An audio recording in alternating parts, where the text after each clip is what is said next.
Hello everyone, welcome to learn with Divyani. और आज हम सीखेंगे सबसे पहले कि डिफरेंशिएशन एक्चुअल में होता क्या है। तो जब भी हम डिफरेंशिएशन की बात करते हैं तो डिफरेंशिएशन हमेशा मेज़र करता है स्मॉल इंक्रीमेंट को, राइट।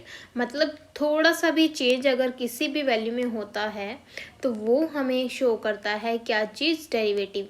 बस फ़र्क सिर्फ इतना होता है कि हमें उस पर अप्लाई करनी होती है लिमिट। कैसे? फॉर एग्जाम्पल मेरे पास कोई फंक्शन है f of x. F of x, इसमें अगर मैं थोड़ा सा इंक्रीमेंट कर दूँ तो ये मेरा बन जाएगा f of x plus del of x. क्या है वो? छोटी से छोटी क्वांटिटी है जिसको आप उसमें ऐड कर रहे हो, राइट। यानी कि इस पोर्शन से इस पोर्शन पे आते टाइम आपने जितना चेंज किया है उस पर अगर आप लिमिट अप्लाई कर देते हो तो वो फंक्शन आपका क्या बन जाता है? डेरिवेटिव बन जाता है। अगर आपने नोटिस किया हो तो आप लिखते हो एफ डैश एक्स, राइट। क्या लिखते हो आप? F dash x. इसका मतलब क्या होता है? F dash x is equal to limit x tends to zero, यानी कि एक्स वो चीज़ है जिसमें आपने इंक्रीमेंट किया है f of x plus del x minus f of x. ये लिखते हो आप। यहाँ पे ये चीज़ क्या शो करता है? और बाय में होता है एच, या फिर यहाँ पे डेल एक्स है तो यहाँ पे भी आपको क्या लिखना होता है? Del x. और यहाँ पे भी डेल एक्स, राइट। तो ये चीज़ आपकी ये चीज़ आपकी शो करती है इंक्रीमेंट, वो स्मॉल सा इंक्रीमेंट, राइट। और वो इंक्रीमेंटल रेशो को हम लिखते कैसे हैं? Del of y upon del of x. इसका मतलब क्या होता है कि हम y का डेरिवेटिव कर रहे हैं किसके रिस्पेक्ट में? x के रिस्पेक्ट में। और अगर हम इसको लिखते हैं डेरिवेटिव की फॉर्म में तब हम इसमें सिर्फ एक्स्ट्रा क्या ऐड करेंगे?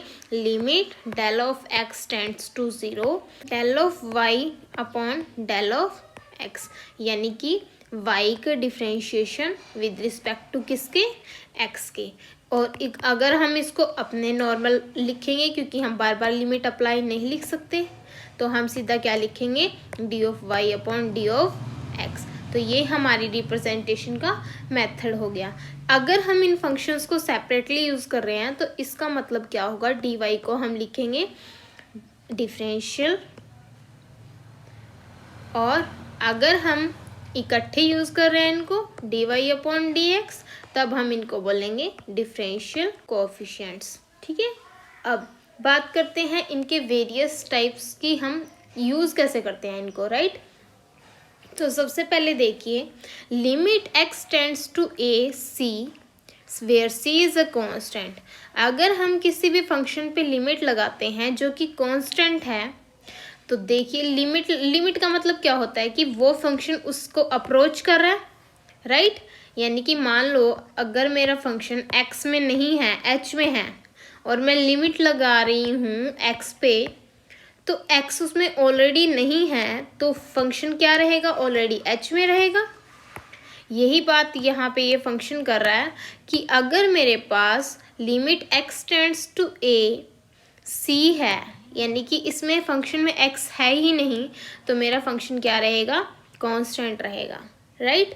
नेक्स्ट क्या कहता है? Limit x tends to a f of x plus minus g of x. Plus minus का मतलब इसने दो फॉर्मूले एक साथ दे दिए हैं, तो ये क्या करेगा? पहले लिमिट किस पे खुल जाएगी? एफ ऑफ एक्स पे, उसके बाद लिमिट खुल जाएगी जी ऑफ एक्स पे। ये इन्होंने इसको ओपन करके लिख दिया। ये प्रॉपर्टीज़ हैं लिमिट की कि कैसे हम इनको लिख सकते हैं। अब लिमिट की मल्टीप्लिकेशन की प्रॉपर्टी क्या कहती है? Limit x tends to a f of x g of x, यानी कि f of x multiply by g of x. तो क्या हो जाएगा? लिमिट दोनों पे अलग अलग खुल जाएगी। यहाँ तक प्रॉपर्टीज़ बिल्कुल इजी हैं, तो यहाँ तक हमें कोई प्रॉब्लम नहीं होगी। नेक्स्ट प्रॉपर्टी थोड़ी सी ट्रिकी है कि आपको क्या याद रखना पड़ेगा? Limit x tends to a f of x upon g of x. Limit तो अलग अलग खुल जाएगी वैसे ही जैसे डिवाइड में है ये, लेकिन जो नीचे वाली लिमिट है वो कभी भी ज़ीरो नहीं आ सकती, क्योंकि अगर ये वाली लिमिट ज़ीरो आ गई तो इसका मतलब पूरा फंक्शन क्या हो जाएगा? इन्फिनिटी हो जाएगा, जो कि पॉसिबल नहीं है, क्योंकि derivative is the smallest quantity, right. Derivative का मेन मकसद होता है हमें एक स्टेप इंक्रीमेंट डिक्रीज करना होता है, राइट। अब limit x tends to a C F of x, सी क्या है, कांस्टेंट है मेरे पास, और एफ ऑफ एक्स मेरे पास फंक्शन है जिसमें x है। तो जब मैं लिमिट अप्लाई करूंगी तो c तो बाहर आ जाएगा, क्योंकि मैंने अभी अभी यहाँ पे पढ़ा है कि कांस्टेंट पे कोई इफेक्ट नहीं पड़ता लिमिट का। लेकिन अप्लाई किस पे हो जाएगा, एफ ऑफ एक्स पे। अब देखो यहाँ पे दो फॉर्मूले यूज हो रहे हैं, एक तो ये मल्टीप्लीकेशन वाला और एक ये कांस्टेंट वाला। मल्टीप्लीकेशन वाला कैसे, c को मैं थोड़ी देर के लिए लिख सकती हूँ जी ऑफ एक्स, तो limit g of x into f of x, यही प्रॉपर्टी है। ये अलग अलग खुल जाएगी, अलग अलग खुलने के बाद दोबारा लिमिट जी ऑफ एक्स क्या बन जाएगी, c। इसके कारण ये क्या हो गया, c limit x tends to a f of x. इतनी बात क्लियर है। चलिए अब क्या कहता है, limit x tends to a x की पावर n माइनस a की power n upon x minus a, वो किसके इक्वल होगा, n माइनस 1। ये कैसे आया, देखिए जब भी हम, आपको याद है हम एक फॉर्मूला करते थे x cube minus a cube upon x minus a, मतलब मैंने n की जगह क्या ले लिया, एक प्रॉपर क्वांटिटी, मतलब एक प्रॉपर नंबर ले लिया, जैसे 1 2, राइट। तो सबसे पहले मैं 2 लेके दिखाती हूँ। तो इसको हम कैसे खोलते हैं, ये एक्स स्क्वायर माइनस ए स्क्वायर कैसे खुलता है, एक्स माइनस ए एक्स प्लस ए, राइट, अपॉन एक्स माइनस ए। एक्स माइनस ए से एक्स माइनस ए कैंसल, बची क्या टर्म, एक्स प्लस ए। और जो मेरी लिमिट थी, लिमिट एक्स टेंड्स टू ए, मेरे पास किसके ऊपर अप्लाई होगी, एक्स माइनस ए के ऊपर, राइट। तो यही मैं इसको अप्लाई कर दूंगी। अब बात करते हैं हम नेक्स्ट प्रॉपर्टी की। पहले ये देखो 2 वाली होगी, अब मैं करती हूँ 3 वाली करके दिखाती हूँ। एक्स की क्यूब माइनस ए की क्यूब अपॉन एक्स माइनस ए, लिमिट अप्लाई करो, लिमिट एक्स टेंड्स टू ए, ये क्या आएगा, x minus A x square plus a square plus a x upon x minus A. X minus ए से एक्स माइनस ए cancel, बची क्या, x square plus a square plus a x, यही बची। यानी कि ये वाली जो एक टर्म हमेशा बाहर आएगी ही आएगी, जो इसको नीचे वाले को कैंसिल आउट कर देगी। बची क्या टर्म, ये वाली, इसके पास हम क्या लगा देंगे, limit, limit x tends to a x square plus a square plus a x, इस पर हम लिमिट लगा देंगे। क्या आएगा, ए अप्लाई करो limit, a square plus a square plus a square, और ये क्या बन जाएगा, 3a स्क्वायर कर, क्या आ गया, n माइनस 1, यानी कि 3a 3 माइनस 1, क्योंकि यहाँ n क्या था 3, और ये प्रॉपर्टीज़ में n क्या आया 3n। ये देखो सेम वही चीज़ आई। अगर आप इन क्वेश्चंस को प्रैक्टिकली करके देखोगे तो ये क्वेश्चंस बिल्कुल ईजी हैं, right.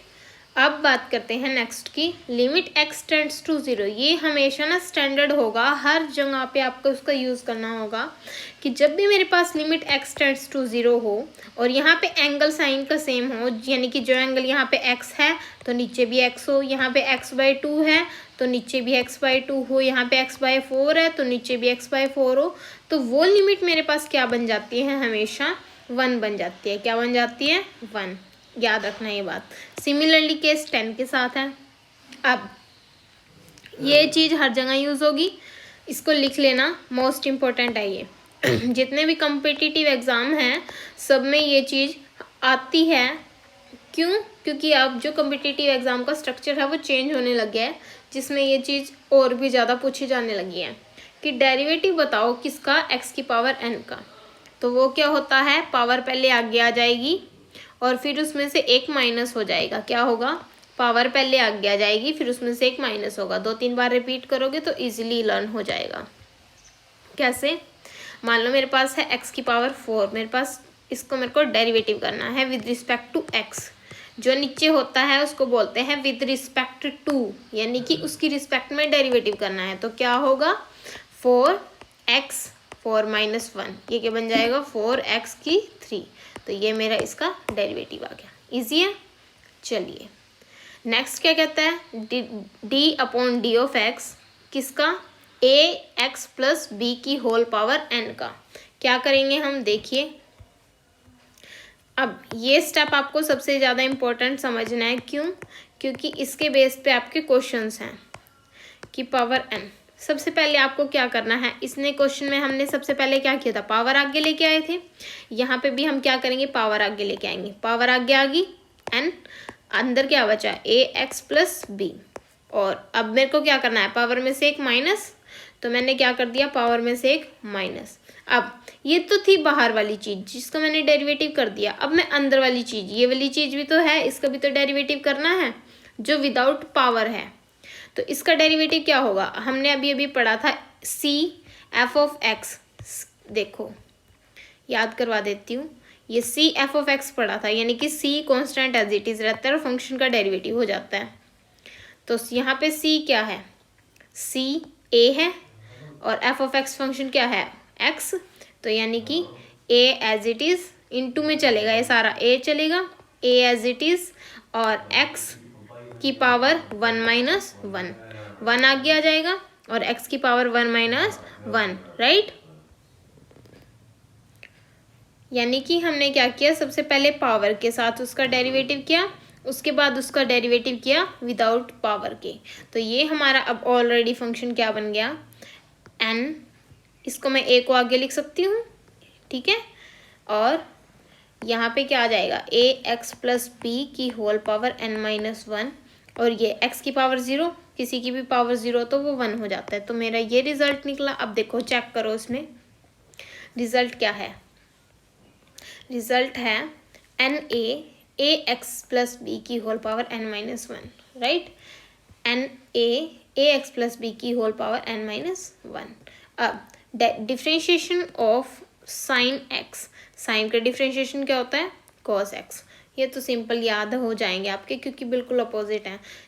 Differentiation of sine is equal to cos, and cos का differentiation minus of sine. Similarly tan का differentiation secant square x, cot का minus cosecant square x, secant का सीकेट एक्स टेन एक्स, और cosecant का minus cosecant x cot x. ये आप जब 3 4 5 बार पढ़ोगे ना, तो नेक्स्ट टाइम आपको खुद ब खुद याद होने शुरू हो जाएंगे, ठीक है। तो आज के लिए बस इतना ही, हम कल फिर नेक्स्ट वीडियो में आएंगे। तब तक के लिए thank you, keep watching and stay tune with us if you like the videos.